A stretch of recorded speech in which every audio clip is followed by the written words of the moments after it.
আজ বিভিন্ন ষড়যন্ত্র চলছে, এটা হুঁশিয়ার থাকতে হবে। এই নির্বাচনকে নিয়ে ষড়যন্ত্র হচ্ছে, এই ষড়যন্ত্রকে রুখে দাঁড়াতে হবে।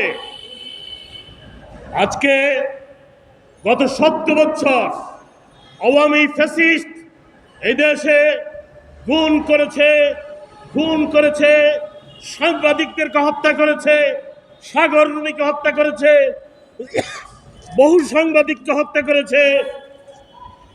এখানে আছে শহীদ ৬৭ সাংবাদিকের পুনর্বাসনের আজকে ব্যবস্থা করতে হবে। আধিপত্যবাদের বিরুদ্ধে আমাদেরকে দাঁড়াতে হবে। আজকে গতকালকে তারেক রহমান একটি কথা বলেছেন, সেই কথাটি হলো যে আমরা বিভেদ নয়, আমরা জাতীয় ঐক্য রচনা করব। তারেক রহমান আর একটি কথা বলেছেন, আমরা জ্ঞানের রাজনীতি করব, মানবতার রাজনীতি করব, মানবিক বাংলাদেশ গড়ে তুলব। এই কথাগুলি বলেছেন। আমি তার এই কথার সূত্র ধরে বলতে চাই, আসুন আমরা ঐক্যবদ্ধ হই, আমরা এই বাংলাদেশে একটি গণতান্ত্রিক ব্যবস্থাপনা গড়ে তুলি, একটি সত্যিকার পার্লামেন্ট গড়ে তুলি। এইসব প্রপোর্শনেট ইলেকশন, ওই ইলেকশন সেই ইলেকশন, এইগুলি বলে জাতিকে বিভক্ত করবেন না। আমরা যেইভাবে ভোট দিতাম ওইভাবে ভোট দিব। এই ভোট গত ৭০ বছর হাসিনা বন্ধ করে রেখেছে। আমি আজকে দাবি করছি, শেখ হাসিনা সহ তার দোসরদের, এই ফ্যাসিস্টদের হত্যার বিচার করতে হবে।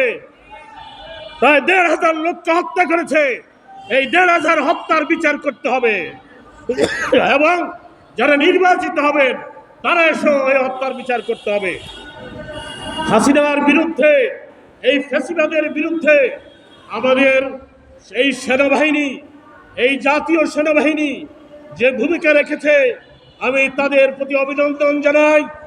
৫ই আগস্ট জাতীয় সেনাবাহিনী ভূমিকা রাখার কারণে এখানে ছাত্র গণ অভ্যুত্থান সম্ভব হয়েছে। আজও বিভিন্ন ষড়যন্ত্র চলছে। আমি বলবো আমাদের সেনাবাহিনীকে ঐক্যবদ্ধ থাকতে হবে এবং জাতীয় স্বার্থে সেনাবাহিনীকে ভূমিকা রাখতে হবে। আমাদের শত্রু চিনতে হবে, কথা বলতে হবে স্পষ্ট। আর আমরা যারা সাংবাদিকতা করি, আমরা জমিদারিত্ব করি না।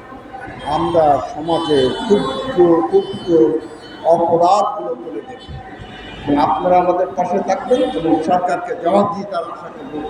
সরকার জবাবদিহি হবে। আমরা আমাদের প্রধান অতিথি বিজ্ঞ ছাত্র